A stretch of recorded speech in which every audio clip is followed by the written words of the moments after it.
A'udzubillahi minasyaitonirrajim. Bismillahirrahmanirrahim. Assalamualaikum warahmatullahi wabarakatuh. Alhamdulillahirabbil alamin wa bihi nasta'in ala umuri dunya waddin, wassalatu wassalamu ala nabiyyina Muhammadin wa ala alihi wa ashabihi ajmain. Ya alim Allahumma alimna ma yanfa'una wanfa'na bima 'allamtana wa zidna ilma wa arinal haqqa haqqan warzuqna ittiba'ah wa arinal batila batila warzuqna ijtinabah. Rabbana zidna ilman warzuqna fahman warzuqna taiban wa amalan mutaqabbalan. Ya Ghafur Rabbana innana amanna faghfir lana dzunubana wa qina adzabannar. Amma ba'd. Alhamdulillah, segala puji adalah milik Allah. Kembali kita berjumpa di channel iDream TV dalam program Hikmah, ya, himpunan kisah dan motivasi hidup, di mana insyaallah kita akan sama-sama belajar ya tentang bagaimana menguatkan ya karakter keislaman dalam diri kita agar kita menjadi muslim yang tangguh ya di dalam memenuhi ya perintah Allah, yaitu meningkatkan ya kualitas iman dan takwa kita ya, dalam setiap ya, perjalanan waktu ya, dari detik ke detik ya, dari menit ke menit ya, yang kita lalui ya. Allah memerintahkan kita agar kemudian kualitas iman dan takwa kita selalu meningkat. Tidak lupa baca salawat dan salam. Allahumma salli ala sayyidina Muhammad wa ala ali sayyidina Muhammad. Assalamualaikum ayuhan nabi warahmatullahi wabarakatuh. Semoga Allah terima ya salawat dan salam yang kita baca dan dilimpah curahkan kepada para nabi dan para rasul, wabil khusus ya Rasulullah Muhammad sallallahu alaihi wasallam. Dan semoga ya kita termasuk ke dalam kelompok orang yang akan berbahagia ketika menghadap Allah Subhanahu wa taala nanti. Bertemu dengan Allah nanti di yaumul mahsyar ya. Dijauhkannya kita dari siksa api neraka, dimasukkan ke dalam surganya Allah Subhanahu wa taala dan dipertemukan dengan Rasulullah Muhammad sallallahu alaihi wasallam insyaallah. Amin ya rabbal alamin. Sahabat iDream yang dirahmati Allah dimanapun Anda berada, di dalam program Hikmah kali ini saya akan mengangkat tema tentang menghiasi jiwa dengan akhlak mulia untuk meninggikan derajat. Nah, dalam hal ini sahabat iDream yang dirahmati Allah, perlu kita pahami dan kita sadari ya, ada hubungan antara jiwa, jasad ya, dan juga akhlak mulia. Karena pada dasarnya manusia ini diciptakan oleh Allah Subhanahu wa taala dalam dua bentuk ya, ada bentuk yang zahir ya, yang nampak ya dengan mata, ada yang bentuknya adalah tidak kasat mata ya, batin. Ada zahir, ada batin. Yang zahir ya tentu tidak kita perdapatkan lagi, inilah ya badan kita, tubuh kita yang Allah ciptakan ya, asalnya adalah dari tanah ya. Ya, kalau dalam Al-Quran dikatakan min hama'im masnun ya, dari lumpur yang diberi bentuk. Di dalam ayat lain dikatakan dari tanah liat. Itu ya. Ini jasad kita ya. Jasad kita itu terbuat dari dari tanah ya, dari lumpur ya. Nah, ini kemudian sahabat iDream menjadi alasan juga ya bagi iblis dulu ya, ketika ketika dia membantah ya, Allah Subhanahu wa taala ya, dan kemudian membandingkan ya dirinya ya, iblis itu dengan Nabi Adam ya, sebagai manusia pertama yang Allah ciptakan di alam semesta. Iblis kan membangkang untuk bersujud ya kepada Nabi Allah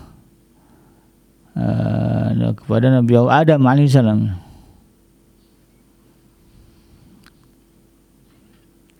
Nah, sebagaimana disebutkan di dalam surah Al-A'raf ya, ayat yang ke-12 ya, Allah Subhanahu wa taala bertanya ya, mengabarkan kepada kita, qala ma man'aka alla tasjuda idz amartuk.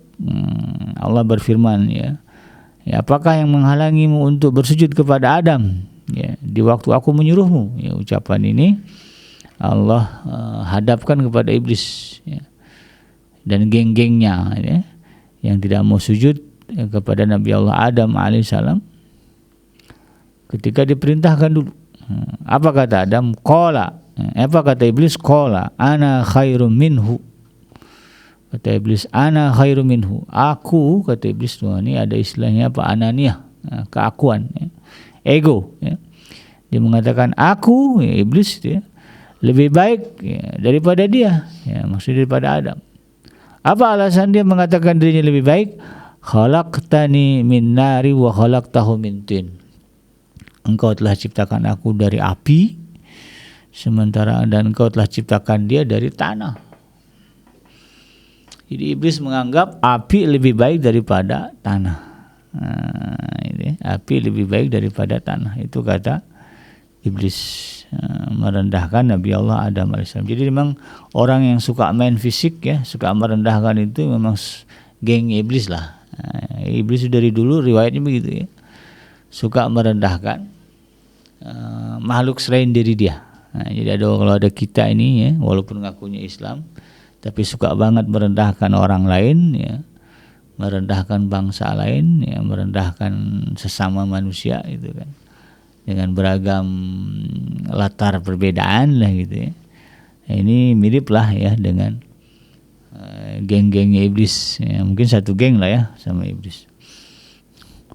Ya, khalaqtani min nar wa khalaqtahu min tin. Engkau ciptakan aku dari api dan engkau ciptakan dia dari tanah. Bagi dia api lebih baik dari tanah. Tapi kan persoalannya, walaupun jadi ini ayat ini sebetulnya menunjukkan kepada kita bahwa dalam tataran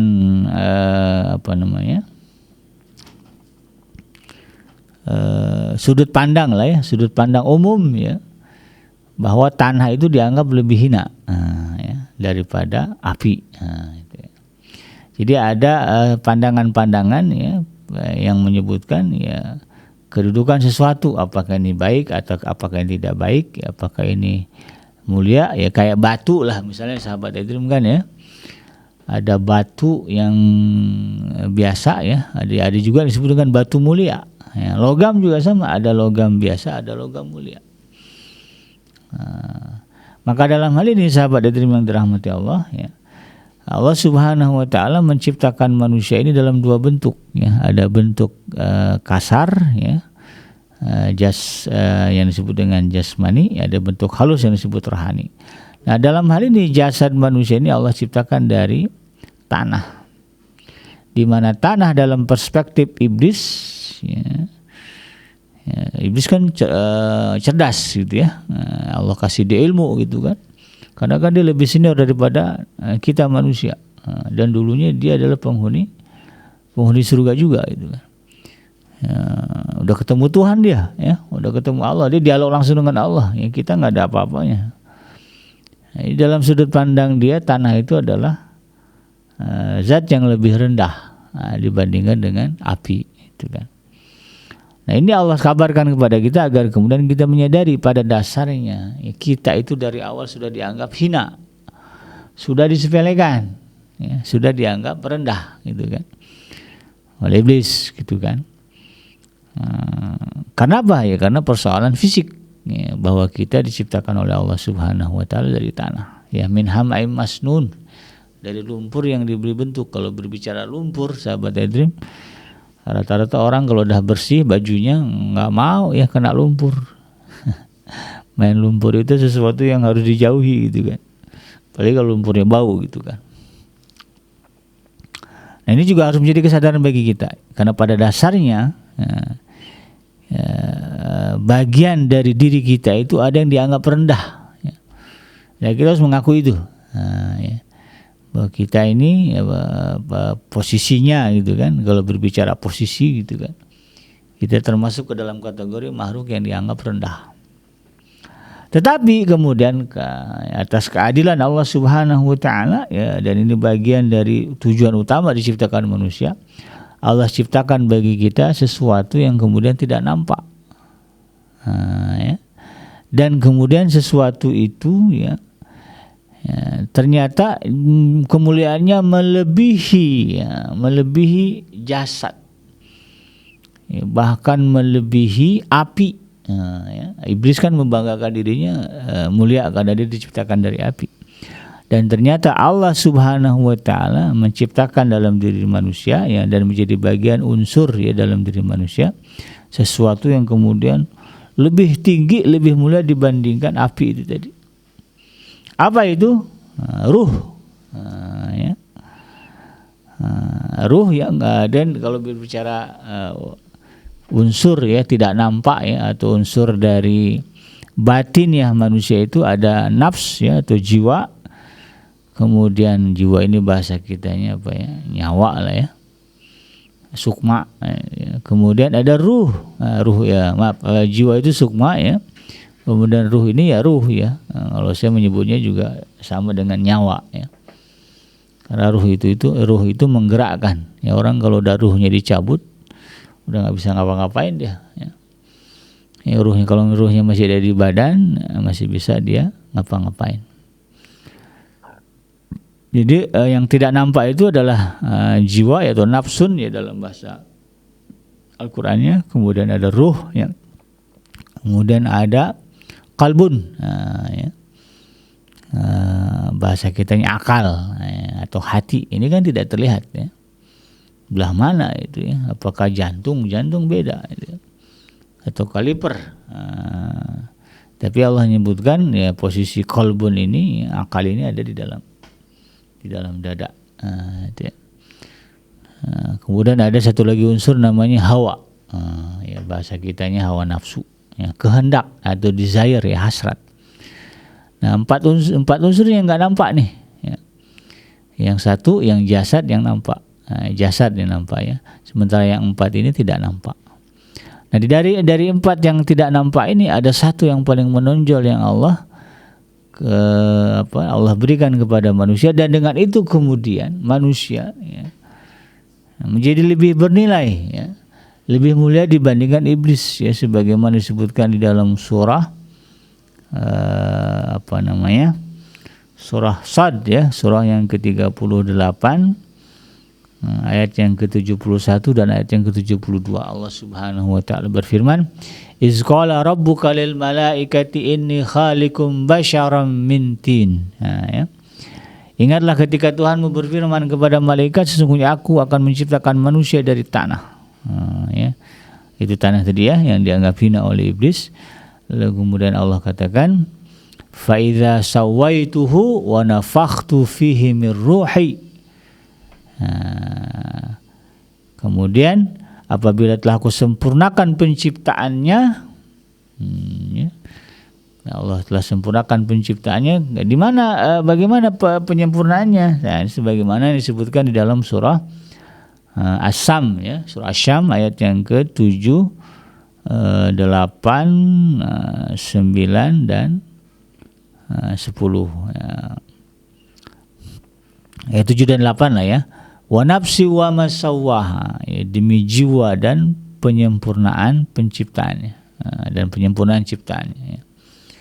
Fa alhamaha fujuraha wa taqwaha, maka kami ilhamkan kepada jiwa itu jalan kejahatan dan jalan ketakwaan. Ya, itu kan. Jadi Allah sudah lengkap itu, sudah masukin tuh ya jiwanya, ya, jasadnya sudah ada, jiwanya sudah ada. Ya. Nafsunya sudah ada itu kan, akalnya sudah ada, udah lengkap itu kan, udah hampir lengkap. Nah, lalu kemudian Allah tiupkan lagi satu hal yang kemudian itu menyatu di dalam diri manusia, dan karena itu kemudian Allah memerintahkan iblis bersujud. Apa itu? Wa nafakhtu fihi mir ruhi. Dan aku, kata Allah Subhanahu wa taala, telah meniupkan ya, ke dalam jasad Adam itu ruh ciptaanku. Ya, ruh ini istimewa. Allah tiup pintunya ke dalam diri manusia. Kemudian manusia bisa bergerak. Ya. Lalu kemudian Allah katakan apa? Faqa'u lahu sajidin. Ya. Nah, tunduklah kamu kepadanya dalam keadaan bersujud. Allah perintahkan kepada malaikat untuk bersujud. Ini menjadi satu penafsiran bahwa ya kemuliaan kita manusia itu karena kita memiliki ruh yang Allah tiupkan ke dalam diri kita. Ruh ini ya harus kita jaga ya. Kemuliaannya, bagaimana menjaga kemuliaan ruh? Ya dengan akhlak mulia, ya. Dengan kemuliaan akhlak.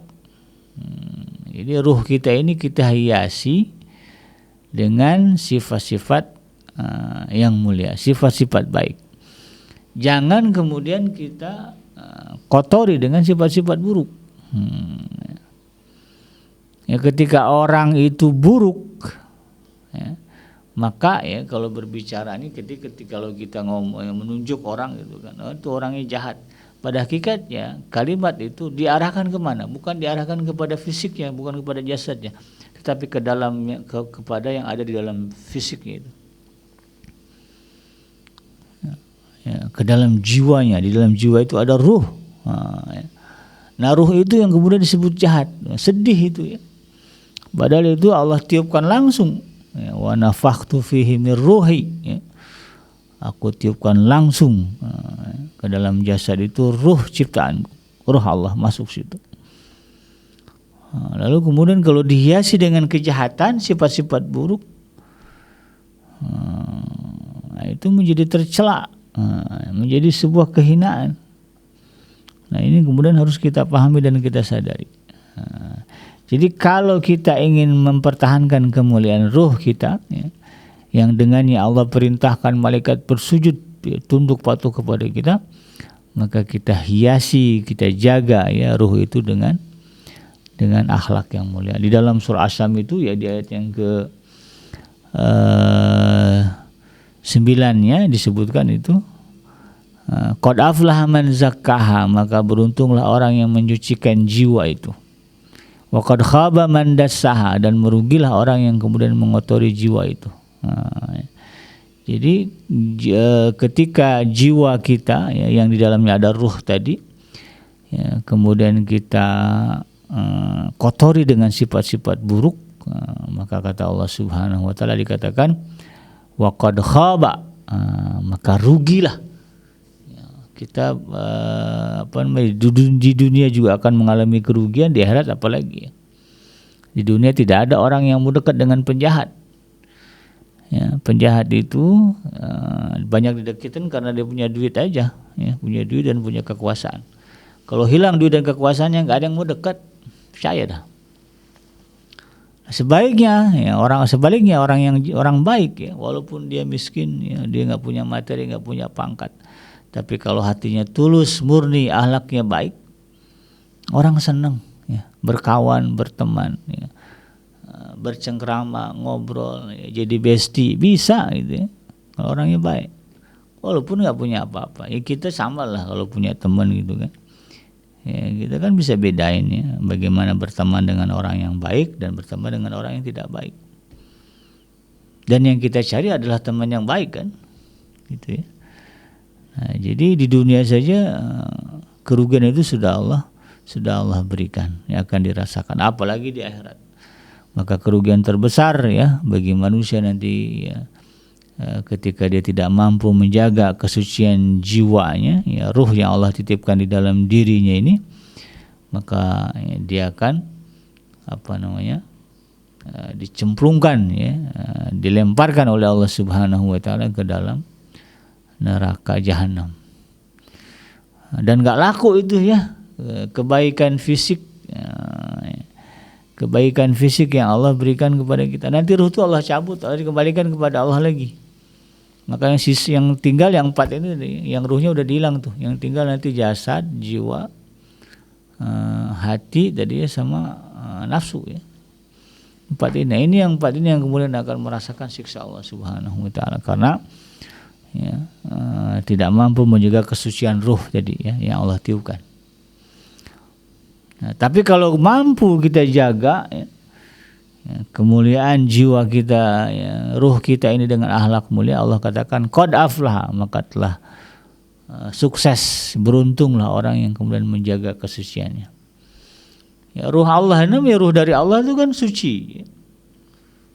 Allah itu kan zat yang maha suci ya, zat yang maha agung, maha mulia. Lalu kemudian dia meniupkan ya ruh ciptaannya kepada diri kita, kepada kita gitu kan.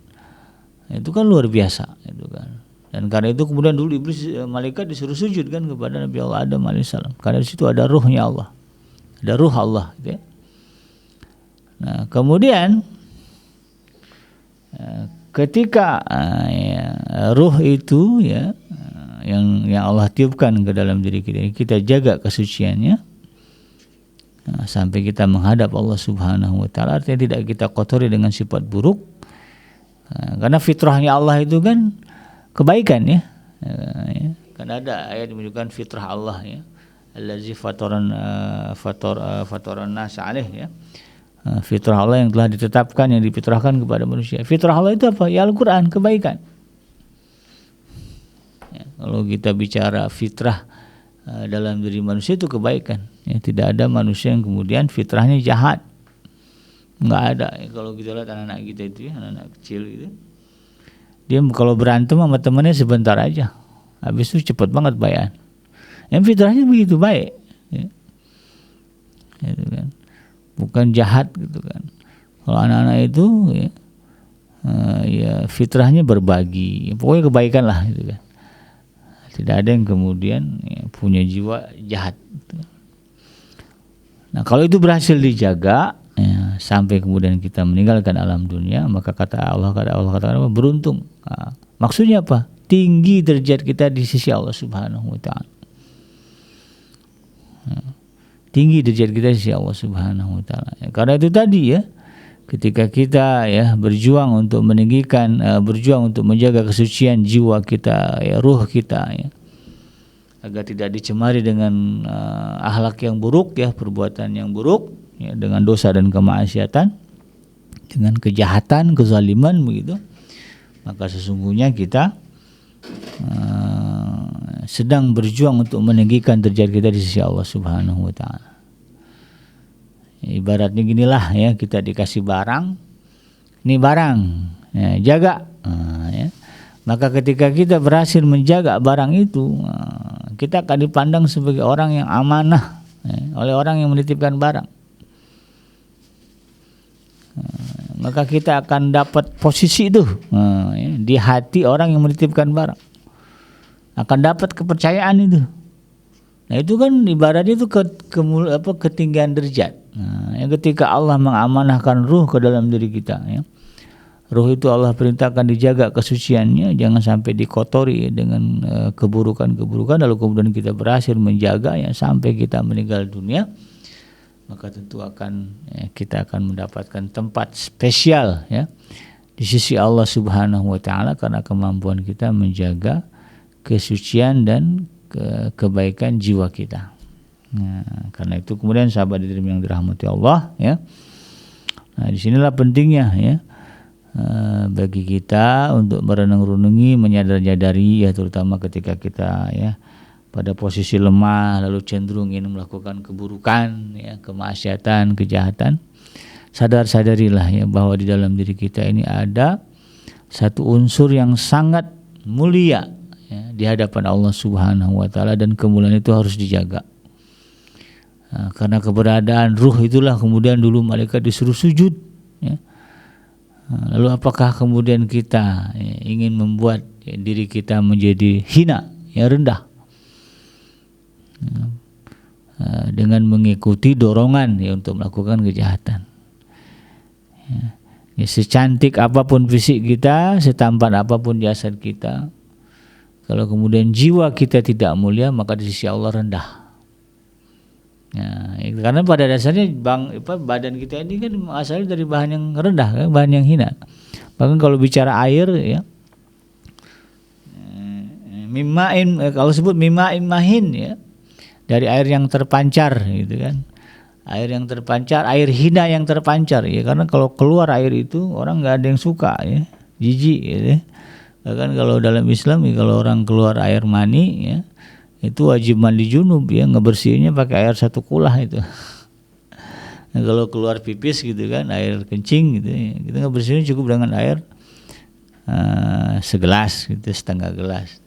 Kalau keluar air besar ya BAB itu kan, yang bersihnya pakai air seember. Tapi kalau keluar ya air mani itu, maka wajib mandi ya, airnya sekulah.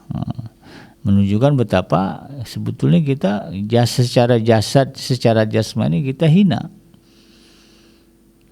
Jadi jasad ini ya, tidak dipandang oleh Allah Subhanahu wa taala ya. Kalau kemudian jiwa kita hina juga ya. Jiwa kita dihiasi dengan akhlak yang buruk. Maka wajar kalau kemudian Allah sebutkan di dalam surah At-Tin itu kan, laqad khalaqnal insana fi ahsani taqwim. Ya Allah, sungguh kata Allah telah kami ciptakan manusia dalam bentuk fi ahsani taqwim, bentuk yang terbaik. Dari segi jasmaninya Allah buat dengan bentuk terbaik ya, tampan, cantik ya. Lalu kemudian dari segi unsur batiniahnya Allah lengkapkan itu tadi ya. Ada jiwa, ada ruh ya, lalu kemudian ada akal ya, ada nafsu gitu kan. Allah lengkapi itu semua. Tapi kemudian Allah katakan apa? Tsumma radadnahu asfala safilin. Lalu kemudian kami humbamkan, kami lemparkan mereka ke dalam tempat yang paling hina. Asfala safilin, tempat yang paling hina. Apa itu? Neraka. Illal ladzina amanu wa amilus shalihat. Kecuali orang-orang yang beriman dan berbuat kebaikan, wa amilus shalihat. Ini akhlak mulia berarti kan? Yang mengedepankan akhlak mulia di dalam tingkah laku sehari-hari. Falahum ajrun ghairu mamnun, maka bagi mereka pahala yang tiada putus. Jadi aslinya nih sahabat Edrim ya, kita itu diciptakan Allah untuk dilemparkan ke dalam neraka. Ya, hanya orang yang beriman dan beramal soleh yang kemudian tidak akan dilemparkan ke dalam neraka. Bagaimana implementasi dari iman dan amal soleh itu? Ya, yakini Allah sebagai Tuhan, ya sudah kita jalankan itu dengan syahadat, lalu kemudian ikuti, iringi, ya, itu semua dengan akhlak yang mulia, dengan akhlak yang baik, sifat-sifat yang baik, dan kemudian cegah ya jiwa kita itu dari cenderung kepada sifat atau akhlak yang buruk.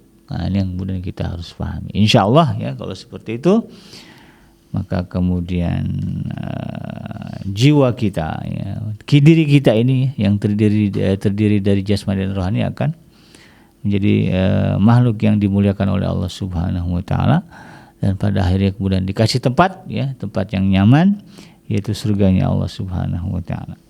Demikian sahabat Edrim, mudah-mudahan bermanfaat, yang benar datangnya dari Allah Subhanahu wa taala, yang salah semata-mata lahir dari kealfaan dan kelapan saya pribadi. Saya bikin pamit undur. Hasbiyallahu la ilaha illahu alaihi tawakkaltu wa huwa rabbul arsyil azim. Subhanaka Allahumma rabbana wa bihamdika asyhadu an la ilaha illa anta astaghfiruka wa atubu ilaik. Walhamdulillahi rabbil alamin. Wassalamualaikum warahmatullahi wabarakatuh.